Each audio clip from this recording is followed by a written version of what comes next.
সকালবেলা উঠে সমস্ত কাজকর্ম সেরে দিয়ে আর এখন মাথা আঁচড়ে নিচ্ছি যে যাবো একটু বাজারে মাছ আনতে। মাথায় তো চুলই নেই, তাই না? কিন্তু চুলটা ভিজা, তাও কি করব, চুলে তো লম্বা আছে কিন্তু মাথা কিন্তু পুরোই ফাঁকা। চুল কিন্তু আমার চুলের অবস্থা খুব খারাপ। আর কালকে যে আইব্রু করে এসেছিলাম কি বলবো, পুরো গোটা দানা উঠে ভর্তি হয়ে গেছে। তার মধ্যে এত ব্যথা যে মানে চোখগুলো দিয়ে মানে তাকাতে পারছি না। পুরো মুখটাই যেন কেমন যেন লাগছে আমার, নিজেকে নিজেরই আমার কেমন লাগছে, অসহ্য লাগছে। তো চলো গিয়ে দেখি মাছ বাজারে কি কি মাছ আছে। তো দেখো কত রকমের মাছ, আমি একটু ভোলা মাছ নিয়ে নিলাম এখান থেকে। মাছ নিয়ে দেখো চলে এসেছি মুদিখানা দোকানে। যখন আমি বাজার যাচ্ছিলাম এ দাদাটা তখন দোকান খোলেনি, আর কালকের বিকালবেলাও দোকান বন্ধ ছিল। আমার ঘরে যদি আলু চাল এগুলো না থাকে না আমার ঠিক ভালো লাগে না। ওই জন্য আলুটা মানে ওখানে রেখে দিলাম। রেখে দিয়ে ওই যে দাদাটা সব দোকানের জিনিসপত্র বার করছে, বলছে একটুখানি দাঁড়ান বৌদি। আমার থেকে বড় কিন্তু আমাকে বৌদিই বলছে। আর এ দেখো আমি মাছটাকে কি করছি বলো তো, বাটিতে এখানে ঢেলে নেবো। তো চলো এই যে কি মাছ এনেছি তোমাদের সাথে তো অবশ্যই দেখাবো, শেয়ার করব। এই যে মাছটা এখানে ঢেলে নিচ্ছে। আর আমি ওখান থেকে আমার হাতে ব্যথা বলে আলু আনতে পারি না বলে আজকে তো বর বাড়িতে ফোন রেখে দিয়ে গেছে, চিন্তার মধ্যে আছি। তাই ভাবলাম ছেলে পড়ে চলে এসছে, তাহলে একটু ফোন লাগাই, তাহলে ছেলে যদি চলে আসে তাহলে সাইকেলটা নিয়ে আসবে, আলুটা নিয়ে যেতে পারবে। ফোন লাগিয়েছি, ফোন রিং হয়ে যাচ্ছে। ছেলে এখনও বাড়িতে এসে পৌঁছায়নি। ওই দেখো নিয়ে এসছি হাতে করে। তো এই মাছটা তেলটা দেখতে পাচ্ছ, বললো যে মাসিদের থেকে মাছ নিই, বললো তুই তেলটা নিয়ে যাবো না, আজকে তেলটা খুব সুন্দর। এক প্রকার জোর করিয়ে দিল। তো আমরাও বেশ ভাল লাগে। আজকে রেল বাজার যাব, যদি পালং শাক পাই তাহলে মাছের তেলটা দিয়ে পালং শাক দিয়ে করব। আর এই দেখো বাসন কোসন সকালে ধুয়েছি, এখনও গুছিয়ে ওঠা হয়নি। আর চলে এসছে, এর মধ্যে সাইকেলের আওয়াজ পাচ্ছি জানো তো, ছেলে চলে এসছে মনে হচ্ছে। তো চলো মাছটা কাটি। হ্যাঁ, যে কথা বলা তাই, দেখো ছেলে আমার চলে এসছে, বুঝতে পারছো। ছেলেকে বললাম বাবা তুই কি আমার একটু ক্যামেরা ধরে দিবি, বলছে মা আজকে আমার অনেক পড়া, আমি ক্যামেরা ধরে দিতে পারবো না। আর এখানে দেখো বিড়ালটা ম্যাও ম্যাও করে পায়ের কাছে আসছে। আজকাল বিড়াল সারা রাত্রির কালকেরে কেঁদেছে, একটু ঘুমাতে দেয়নি জানো তো, ঠান্ডার জন্যে না কি কি বলবো বুঝতে পারছি না। তাই চলো মাছগুলো ততক্ষণ কেটে ধুয়ে নিই, তারপর গ্যাস মুছবো। আজকে আমার যাওয়ার আছে রেলবাজার। রেলবাজার গেলে কত সময় লাগে তার ঠিক নেই। তবে বিড়ালটার প্যাকনাও আছে জানো তো, সব দিন সব কিছু মাছের কাটা কিন্তু খেতে চায় না। ওর হচ্ছে ভালো মন্দ মাছের কাটা ওর হচ্ছে সব থেকে বেশি প্রিয়। তাই জন্য ভালো মন্দ মাছের কাটা তখন খাবে, অন্য কোনো কাটা হলে তখন খেতে চায় না। মানে মাছ হলে ভালো হয়। এই কদিন ধরে দেখছি যে আগে না এটা করতো না, মাছের বাটি থেকে মানে হাতের মধ্যে থেকে পারলে মাছটা কেড়ে নিয়ে চলে যায়। কেন এরম করছে কি জানি, ঠান্ডাতে নাকি বাচ্চা টাচ্চা দেবে কি হবে বুঝতে পারছি না। আর একটাও বিড়ালের আমাদের বিড়ালের সাথে আর একটা বিড়ালও এসে একদম গোঁ গোঁ গোঁ গোঁ করেই যাচ্ছে, সারা রাত এরকম করছে। ভালো লাগে বলো? তো চলো কাজগুলো সেরে নিই ঝটপট। গ্যাস মুছতে মুছতে দেখছি চলে এসছে ময়লা, তা ময়লাটা দিতে হবে। তারপরে দেখছি যে ময়লার সঙ্গে এসে গেছে মাস কাবারই পয়সা নিতে। মাসে আসবে 10 দিন, কিন্তু পয়সা দিতে হবে। বললো যে পয়সা নেওয়ার লোক এসে গেছে, আপনারা পয়সা দিন। তো ওই দেখো পয়সা নেওয়ার লোক এসছে, আগে হাতটা ধুয়ে আসি তারপরে পয়সাটা বার করি। তো চলো কি করব, করা যায় না, এই সপ্তাহ পয়সা কম আর পয়সা দিতে হবে।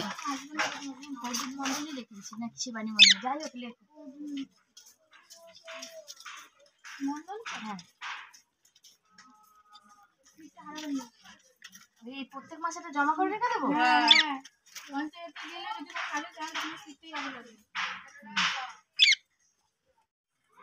খাইয়ে দেওয়ার কাজ আমার।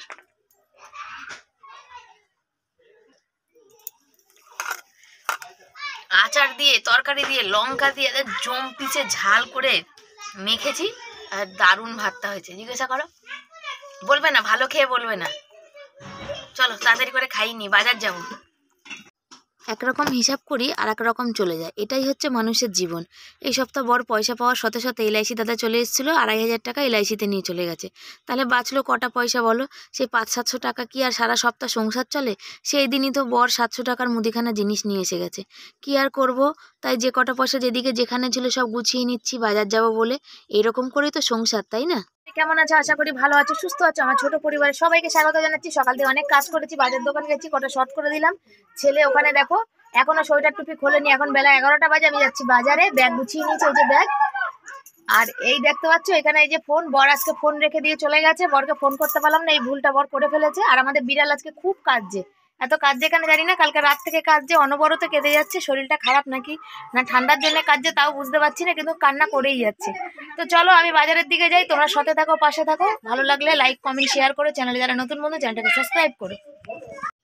আমি বাজার যাচ্ছি আর ছেলেকে বলে যাচ্ছি যে বাবা তুই চান করে নিবি, জামা প্যান্টটা মেলে দিবি, গামলাতে পাইপ দিয়ে দিবি, আর তুই কিচ্ছু বলবি না, ঘরের মধ্যে দরজা বন্ধ করে থাকবি। কেন বলো, ওর মাথাটা না গরম হয়ে যায়, অতিরিক্ত চেল্লামিল্লি ও না মানে সহ্য করতে পারে না এখন আর। পরে না পড়ার আছে, সেই কারণে ওকে ওই জন্য বলছি। কি করব, কিছু করার নেই তো, কোনো উপায় নেই তো, নিজের বাড়ি না তো, সব কিছু কষ্টকেই সহ্য করতে হবে, তাই না বলো? এই দেখো আমি তাকেও এসছি, তো আমার ছেলেকে আমি বলছি তুই কি ফোন ঘাঁটছিলিস? আমি দেখার সময় পাইনি আজকে। আচ্ছা, তাই কি? সময় কই আমার কাছে। স্যারের হোমওয়ার্ক করলাম, ম্যামের হোমওয়ার্ক করছি, তারপর দুবার ভিডিওটা ছাড়লাম, দুবার হলো না, আমি রেখে দিয়েছি। না। বাজার থেকে এসেই আগে বসলাম না, শাড়ি কাপড় জামা ছাড়লাম না, শুধু হাত পাটা ধুলাম, সবজিও বার করে নিই, শুধু শাকটা বার করে নিলাম। এই শাকে মাটি আছে, দেখছি জল পড়ে যাচ্ছে, সেই কারণে মানে শাকটা আগে ধুয়ে নিই, নাহলে তো আবার জলটা পরে পাবো না, সেই কারণে বললাম না বসবো না, আগে এই কাজগুলো করে নিই, আগের কাজ আগে করি, পরের কাজ পরে দেখা যাবে। সেই জন্য শাকটার গোড়া কটায়, পালং শাক তো বেশি কিছু করতে হবে না, তো গোড়া কটা কেটে নিয়ে চলে যাচ্ছি আগে শাকটা ধুতে, শাকটা আর চালটা ধুয়ে নিয়ে নেবো, তারপরে অন্যদিকে ব্যাগ গোছাবো, সবজি গোছাবো, তারপরে রান্না বসাবো। আজকে বেশি কিছু করবো না, ওই যে বললাম যে মাছের তেলটা দিয়ে পালং শাক রান্না করব আর মাছের ঝোল করবো, আর কালকে একটু সোয়াবিনের তরকারি আছে, সেটাকে একটু পেঁয়াজ, নিরামিষ ছিল, একটু ধনেপাতা ছিল না, আজকে ধনেপাতা এনেছি, আর ধনেপাতাটা ওর মধ্যে দেবো আর একটু পেঁয়াজ ফোড়ন দেবো, তাহলে দেখবে বাসি তরকারিতে না একটু যদি ফোড়ন দেওয়া যায়, বাসি তরকারির কিন্তু টেস্ট একদম পাল্টে যায়, তো এরও তাই হবে, ওই জন্য সেটাই করছি। আর মানে তরকারি কি বলতো, কোনো কিছুই ফেলে দেওয়ার না, যদি সব কিছু জুত করে রান্না করা যায় না, সব কিছু খাওয়া যায়। আমরা আগেই বলেছি যে আমরা সব কিছুই খাই, বাসি তরকারি বলো, সব বলো, বলি না যে এটা খাই না, বাসি ভাত খাই না, সেটা খাই না, সবই খাই। এটাই হচ্ছে আমাদের মানে এক প্রকার বলতে পারো জীবন। কি কি বাজার নিয়ে এসেছি, সব থেকে বড়ো কথা, আজকে বাজারে তেমন কিছু মানে হয়ে ওঠেনি, পেরে উঠিনি, তেমন কিছু বসেও নি, আর জিনিসপত্রের দামও বেশি, আর পয়সাটা একটু কমই আছে। 1 কিলো টমেটো, 1 কিলো পেঁয়াজ, রসুন, কাঁচা লঙ্কা 250, আদা, আর নিয়ে এসেছি সকালে আলু, আর আমার জন্য এনেছি কুলেখাড়া, গায়ে তো রক্ত নেই, সে কবে ডাক্তার দেখিয়েছিলাম, ডাক্তার বলেছিল ইদানিংয়ে শরীরটা একদমই চলছে না, একটুতেই যেন মানে আমি কিছু করতে পারছি না, সেই কারণে। আর নিয়ে এসেছি বড় বড় বড় বড় সাইজের 2টো লেবু, সেই লেবুটা দেখে লোভ লেগে গেল, সেই জন্যে পাতি লেবু নিয়েছিলাম, যে আমি একটু খাবো, ছেলের মাথায় খুশকি হয়েছে, ছেলের মাথায় একটু ঘষে দেবো, তারপরে লেবুগুলো দেখে আর লোভটা সামলাতে না পেরে লেবুটা নিয়ে এসেছি। আর তার মধ্যে কি বলতো, বেগুন, মূলো, শাক এইসবই এনেছি, মোচা এনেছি। তারপর আবার এর মধ্যে একদিন, এই সপ্তাহের মধ্যে একদিন বাজার যাব। তাতে চালটা ধুয়ে নিয়ে যেহেতু এসেছিলাম, হাঁড়িতে জল আছে, হাঁড়ির জলটা বাটিতে একটু খালি করে তা ওর মধ্যে দিয়ে দিচ্ছি, এই চালটা দিয়ে আগে ভাতটা বসিয়ে দিই। ছেলে বলছে মা খিদে পেয়ে গেছে। বাড়িতে থাকলে এমন এমন দিন যায় যখন খাবার মানে এদিক ওদিক হয়, তখন কিন্তু খায় না।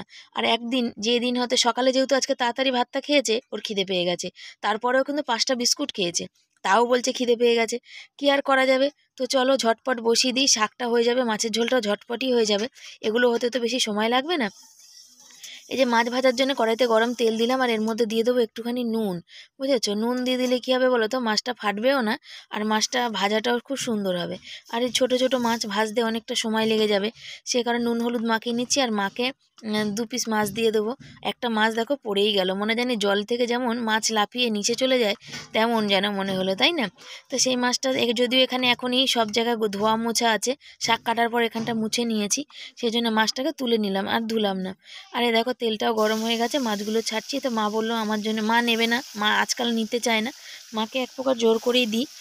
তা বললাম যে না তুমি নিয়ে যাও, কি আছে, আমাদের হলে তোমারও হবে। তা সে বলছে না মানা, তোদেরই এখন টানাটানি সংসার, আমার জন্য রোজ রোজ কি দিবি? আমি বললাম আমরা যদি খেতে পারি তুমিও খাবে, আমি তো বড় কিছু আহামরি দিচ্ছি না, আমি যেরকম খাবো তুমিও সেরকমই খাবে, যদি সেরকম খাও তাহলে আমার সাথে চলতে পারবে, আর যদি না পাও বলো যে না আমি ছোট জিনিস খাই না, বড় বড় মাছ খাবো। আমি সত্যি কথা বলতেই যেটা মাকে বলেছি সেটাই তোমাদের সাথে শেয়ার করছি। বেগুন কাটছি, একটু মাছ দিয়ে বেগুন করবো, আর অর্ধেকটা বেগুন পালং শাকে দেবো, মূলো টুলো কিছুই দেবো না, যেহেতু মাছের তেলটা দেবো সেই কারণে। এই দেখো মাছগুলো মোটামুটি ভাজা হয়ে আসছে, মা বললো আমার জন্য তাহলে কড়া ভাজবি না মনে, একটু হালকা ভাজিস, আমি না চিবাতে পারি না, এই 4 পিস মাছটা একটু হালকা করে ভাজি, মাকে দিয়ে দেবো ওই 4 পিস, মার এবেলা ওবেলা 2 পিস করে খাবে, হয়ে যাবে। তো চলো কাজ, সংসারে কাজ করে যাচ্ছি, করতে হয় তাই করছি। আর আজকে তো বরের জন্য ভীষণ টেনশানে আছি, সত্যি কথা বলতে সর্ষেটা বাটছি, ওখানে মাছ ভাজতে ভাজতে সর্ষেটা হয়ে যাবে, তারপরে বসিয়ে দেবো। হাতেই বাটার কাজ, কিন্তু হাতে আমার আজকে বিশাল যন্ত্রণা, কেন বলো তো, বা হাত অনেক দিন ধরে যন্ত্রণা করছে, তোমাদের বলেছিলাম এর আগেও, আর এখন হচ্ছে বাজার ফাজার সবজি ফবজি টেনে এনেছি না, সেই জন্য অনেক যন্ত্রণা করছে, ভালো লাগছে না। আর যে কথাটা কি বলতো, আজকে বরের জন্য ভীষণ চিন্তাতেই আছি, চিন্তা মানে ভীষণ চিন্তায় আছি। অনেক দূরে কাজ করতে যাচ্ছে, আমাদের বাড়ি থেকে প্রায় 25-30 টাকা গাড়ি ভাড়া, সেখানে যাচ্ছে কাজ করতে। এবার একটা ফোন করতে পারলে নিশ্চিন্ত হই। ওই দিকটা কি বলতো, বড় বড় গাড়ি ঘোড়া চলে তো কেমন যেন ভয় ভয় চিন্তা চিন্তা মাথার মধ্যে লেগেই থাকে। কি আর করা যাবে, কিছু নেই। এই চিন্তার মধ্যে দিয়ে সবজি বাজার করে আনলাম। তো আমার ভীষণ রাগ হচ্ছে, বর আমার বুঝতেই পারছে, বাড়ি এসে দেখবে এখানে একগাল হাসি দেবে, সব রাগ যেন ঠান্ডা হয়ে যাবে, তাই। আর আমার বর কি বলতো, যে ওই হাসিটা দেয় আর আমারও রাগটা পড়ে জল হয়ে যায়। তারপরে ভাবি যে একদম সত্যি কথা বলতে কি জানো তো, আমার বর না যে ওই সব 7-5 ঘোর প্যাঁচ, ওর মাথায় কিন্তু অত কিছু ঘোরে না। একদম বাচ্চাদের মতো সব কিছু, আমার বাপের বাড়ি বলো, আমার শ্বশুর বাড়ি বলো, সবার সব দিকে যেমন সবাই যেমন ঘোর প্যাঁচ মাথার মধ্যে ঘোরায়, আমার বর কিন্তু ওইসব ঘোরায় না। আর সেই কিছু কিন্তু আমার বরকে দেখে আমারও কিন্তু অনেক কিছু শেখা, যে কেউ কিছু বললে এখন কিন্তু অনেক কিছু সয়ে গেছে। আর আমি কি করেছি দেখো, বেগুনটা ভাজিই নি, পর থেকে বেগুনটা দিলাম জানো। তার জন্য বেগুনটা আজকে আমার ভীষণ জ্বালাতন করলো, অনেকক্ষণ লাগলো সেদ্ধ হতে। তো এই যে মাছ দিয়ে মানে ঝোল, এটা ফুটছে, মাছটা আমি দিয়েই দিয়েছি, শুধু ধনেপাতা দিলেই আমার হয়ে যাবে। বলে না ভালো মন্দ সব কিছু, আমি কিন্তু আমার বরের কাছে এসে অনেক কিছু রান্নাবান্না শিখেছি। আমার বরের কাছে এসে এই ধৈর্য শক্তিও শিখেছি। অনেক ধৈর্য শক্তি কিন্তু আমার মধ্যে এখন তৈরি হয়ে গেছে। কেন বলো তো, এখন অনেকে অনেক কিছু বললে কারোর কথায় পাত্তা দিই না, সবই সহ্য করতে শিখে গেছি। আমার বর বলে লোকের কথায় অত মাথায় নিয়ে যদি, আমার আবার কি আছে একটা প্যানিক জানো তো, কেউ যদি একটা কথা বলে না, সেই কথাটা ততদিন আমার মাথায় ঘুরতে থাকে যতদিন সেই সমাধানটা হবে না, বুঝেছো। সেইটাই এখন অনেকটাই শিখেছি, এখন আর গা লাগাই না কারোর কোনো কথা। যে আমার একটাই কথা, নিজের শরীর খারাপ করে কোনো লাভ আছে? লোকের মুখ, পয়সা লাগে না, ট্যাক্স লাগে না, লোক বলার কাজ বলে, সেইটা না। তুমি কোনো খারাপ কাজ করবে না, তুমি কোনো খারাপ পথে চলবে না, কোনো খারাপ পথে চালানো হবে না। আর যে ভিডিও করি তাও কিন্তু আমার বর ছেলে এত সাপোর্ট করে। আমার বর ছেলে একটা জিনিস জানে, যে আমি কিন্তু কোনো কিছু খারাপ কিন্তু আমি কিন্তু করি না। কোনো, কেন বলো তো, আমি এখনও অবধি গা ঢেকে কাপড় পরে সব কিছুতে এরকমই ভিডিও দিই। কোনো দিন যদি সামান্য একটু আমার মানে শর্ট ভিডিও করতে গেলে একটু পেটও মানে শাড়িটা উঠে গিয়ে দেখা যায়, তখনই আমার ছেলে বলে মা দেখো পেট দেখা যাচ্ছে। কিন্তু আমরা ওই ভিডিওটা কেটে দিয়ে অন্য ভিডিও করি, আর তো কোনো দিন অন্য ছাড়া করিই না। মমিন ভাই যেমন আমার চ্যানেলে একটা কথাই একদিন বলেছিল, যে দিদি তুমি যদি ভদ্র করে ভদ্রভাবে ভিডিও করো, কিন্তু ভিডিও ভদ্রভাবে দেখবো। সেই কারণে আমার কিন্তু মানুষের একটা কথা একদিনই মাথায় থাকে। মমিন ভাই কিন্তু আমার কিন্তু অনেক বড় সাপোর্টার। কেন বলো তো, এখন হয়তো ভিডিও কম দেখে, সময় হয়ে ওঠে না। আগে যখন আমি লাইভ শুরু করেছিলাম, যার জন্য মনিটাইজেশন করতে পেরেছিলাম চ্যানেলটা, সেই মমিন ভাই কিন্তু রেগুলার কম বেশি আমাকে অনেকটা সময় দিয়েছে। আর যে মমিন ভাই, হ্যাঁ সবাই সময় দিয়েছে, আমি কাউকে বলছি না, ইমরান দাদা সবাই সবাই, নাম বললে মানে এত নাম বলে শেষ করা যাবে না। আর তাদের কাছে কৃতজ্ঞতার কোনো শেষ নেই। তাদেরকে তাদের কাছে কৃতজ্ঞতা জানিয়ে তাদের ছোট করব না, ধন্যবাদ জানিয়ে ছোট করব না, কেন তারা খুব ভালো মানুষ। আর এ দেখো মাছের তেল দিয়ে করব, তাই যে পেঁয়াজ ভাজছি, আর এর মধ্যে রসুন দেবো, পাঁচফোড়নও দিয়েছি, বুঝেছো। তো মাছের তেলটাও দেবো, বেগুন দিয়ে আলু দিয়ে যখন ভাজবো তখন মাছের তেলটা দিয়ে দেবো। আর কি বলো তো, যারা যারা আমার লাইভে তখন সাপোর্ট করেছিল, হয়তো আজ তারা থাকলে আমার চ্যানেলটা অনেক গ্রো করতো। হয়তো তাদের ভিডিও ভালো লাগে না, তারা লাইভটাই মানে গল্প করতে আড্ডা দিতেই বেশি মজা পেতো। সেই কারণে এখন অনেকেই আছে যারা আমার চ্যানেলে ভিডিও হয়তো দেখে না, বুঝেছো। সেই জন্য আফসোস নেই, যার যেখানে ভাল লাগবে, যার যেটা ভাল লাগবে সবাই সেটাই তো করবে, তাই না বলো, এটাই তো স্বাভাবিক। সেই জন্যে সময়কে সব কিছু, পরিস্থিতি সব কিছু, একদিন আমারও হবে, আমিও একদিন পারবো, কষ্ট করে যাই কেষ্ট পাবোই, তাই না। ভিডিওর কাজ ভিডিও করে যাওয়া, আমার এখন এটা অভ্যাসে পরিণত হয়েছে ভিডিও করা। আর ভিডিও করতে সত্যি কথা বলতে আমার খুব ভালো লাগে। দেখো মাছের তেলটা দিয়ে দিয়েছি, আর এটা মাছের তেলটা আস্তে আস্তে নরম হতে গলতে দেবো, তাহলেই কিন্তু হয়ে যাবে। এটা হোক তৎক্ষণ ভাজা ভাজা, এ দেখো ভাজা ভাজা হতে লেগেছে। এর মধ্যে এখন সব মশলা ফসলা তো দিয়ে দিয়েছি, এবার এর মধ্যে শাকটা দেবো, শাকটা দিয়ে আর জল ফল কিছু দেবো না, ঢাকা দিয়ে দেবো, আস্তে আস্তে করে হতে লাগবে। তারপরে ভাত বেড়ে দেবো, আর কাঁচা লঙ্কা কুচিয়ে দিয়েছি, ভাবলাম একটু বেটে দিই, কিন্তু কুচিয়ে দিলাম, বুঝেছো। এটা দিয়ে দেখো এখনো শাক দেওয়া বাকি আছে, মোটামুটি এটা দিলাম, দিয়ে নাড়াচাড়া করলাম। ছেলেকে ভাতটা বেড়ে দেবো, দিয়ে ভাতটা একটু ঠান্ডা হতে লাগ, তারপরে ওকে খেতে দিয়ে দিই, ওর খাওয়া হয়ে গেলে আমরা খেয়ে নেবো। এই দেখো ভাত জুড়া দিয়ে দিচ্ছি, আর এর বড়ও চলে এসছে। বর এসে বললাম ওই যে এক গাল হাসি দিয়ে সব কিছু ভুলিয়ে দেবে। ও এক গাল হাসি দিলেই না আমার রাগও পড়ে জল হয়, আমি ভীষণ মানে চিন্তায় থাকি, ও সেটা বোঝে। আর আমি না সত্যি কথা বলতে চিন্তা করলে আমার শরীরটা প্রচণ্ড খারাপ করে, যেহেতু হাই প্রেশার নার্ভের প্রবলেম আছে না। আজকে ওই জন্য কিছু রান্নাবান্না করে উঠতে পারলাম না। ধনেপাতা বেটেছি, আর এই দেখো ছেলের ভাত জুড়া দিয়েছে, আর এখন কাটছি হচ্ছে শশা। তো ওকে শশা খেতে ওরা ভাতের সাথে খুব ভালোবাসে। আর ধনেপাতা বাটা এমনি একটু গরম ভাতে খাবো, তারপরে ওর মধ্যে একটু তেঁতুল দেবো, একটু তুলে নেবো, তারপরে ওর তেঁতুল না একটু লেবু কেটে দেবো। তো একবারেই লেবু কাটবো, জানো তো ভুল হলো, আমি আগে শশা কেটে ফেললাম, তারপরে লেবু কাটছি। লেবু কেটে বটি রাখলে না বটির ধার কিন্তু কমে যায় জানো। আর এই পাতি লেবুটা ভীষণ রস, আমি এটা নেবো না, একটু দাগ আছে বলে দাদাটা বললো যে না তুমি এটা নাও, এটা পাকা লেবু, রস দেখবে হেভি সুন্দর রস। সত্যি কথা, কাটার সময় দেখছি কি এত রস যে গড়িয়ে গড়িয়ে পড়ছে। আর সবথেকে বড় কথা কি বলো তো, যে যাদের বলছিলাম যারা লাইভে আসতো তখনকার দিনটাই আলাদা ছিল, আনন্দ আলাদা হতো, গল্প আলাদা হতো, মজা আলাদা হতো। মনিটাইজেশন করার পর তো এখন তো সেইভাবে লাইভ করা হয় না। আর প্রচুর নেট, দেখো ভিডিও ছাড়বো না শর্ট করব না কি লাইভ করব, এত নেট কোথায় পাবো বলো। ওয়াইফাই কানেকশান থাকলে একরকম, আমার তো ওয়াইফাই কানেকশান নেই না, সেই জন্যে ইনকাম করতে পারলে আমি ওয়াইফাই কানেকশান নিতে পারি। অনেক কিছু আছে যেটা আমাকে কিনতে হবে। এই যে কী খাবার তোমাদের বললাম, মাছের তেল, পালং শাক দিয়ে ধনেপাতা বাটা, ধনেপাতার চাটনি, মাছের ঝাল বেগুন দিয়ে, আর ওখানে স্যালাড মানে শশা। আর যেটা তোমাদের সাথে বলছিলাম, আমার একটা মানে কি ভিডিও করার জন্য সেলফি স্টিক নিতে হবে, নাহলে হাত অজস্র যন্ত্রণা করে। তারপরে ওয়াইফাই কানেকশান, অনেক কিছু আছে। যদি ফার্স্ট পেমেন্ট পাই তারপরে কিছু মানুষকে খাওয়ানোর আছে, যাদের জন্য আমি ইউটিউবে এসেছি। আজকে একটু একটু করে 1-2 ধাপ এগোচ্ছি, হয়তো 8,500 তো কমপ্লিট হয়ে গেছে সাবস্ক্রাইবার। বন্ধুদের কাছে একটাই রিকোয়েস্ট, তোমরা শুধু সাবস্ক্রাইব করো না, তোমরা সাবস্ক্রাইব করে কিন্তু আমার ভিডিও বা শর্টগুলো দেখো, যে কোনো একটা ভালো লাগে সেটাই দেখো। তো চলো আমরা খাওয়া দাওয়াটা কমপ্লিট করি। দেখো চা খাচ্ছে, ঠান্ডার মধ্যে ফুল প্যান্ট পরেনি, দেখো পা গুলো একদম ঠান্ডা ঠান্ডা হয়ে গেছে, হাফ প্যান্ট পরে। কি খাচ্ছ দেখাও। চা দিয়ে নাকি চানাচুর খেতে ভালোবাসে, চানাচুর হচ্ছে টক মিষ্টি ঝাল চানাচুর। আমি তো একটুও ভালোবাসি না, আমার ভীষণ অম্বল হয়। ওর কোনো অম্বল নেই, দেখো চুলগুলো দেখো কেমন, দাড়িগুলো দেখো কিচ্ছু কাটে না, দেখো কেমন লাগছে দেখো। চানাচুর দিয়ে আমার সত্যি চা খেতে আমার খুব ভালো লাগে, সে যেই চানাচুর হোক না কেন। আগে তো বাচ্চাদের মতো লজেস খেতে ভালোবাসে, কুরকুরে খেতে ভালোবাসে, ওগুলো ভালোবাসে। যেগুলো বাচ্চারা ভালোবাসে সেগুলো আমার বর ভালোবাসে। বলো সেটা বলো। লজেস ভালোবাসে না? খুব ভালোবাসে লজেস। কোথাও ঘুরতে গেলে, ঠাকুর দেখতে গেলে বাইরের মানে মোগলাই চাউমিন না দাও, কিন্তু লজেস দাও, কুরকুরে দাও, ওগুলো খেতে খুব ভালোবাসে। বুঝেছো? তো চা খাচ্ছে, আমিও চা খাবো।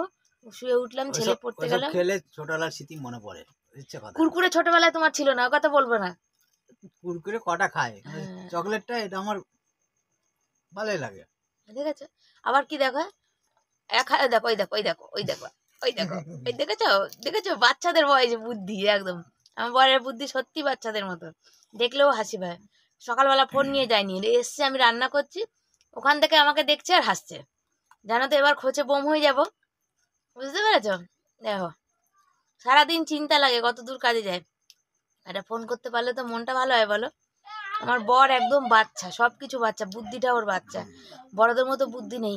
আর যদি বুদ্ধিটা বড়দের মতো হতো না, তাহলে এত লোক আমার বরকে ঠকাতে পারতো না। সে যেই হোক, ঘর পর যেই হোক না কেন, আমার বরকে এরকম ঠকাতে পারতো না। আমার বরকে ঠকিয়েছে ওর সাদা সিধা, মানে সাদা সিধাটা, মানে এত সোজা সরল বলে। সে ঘর বলো আর পর বলো। তো চলো চাটা খাই।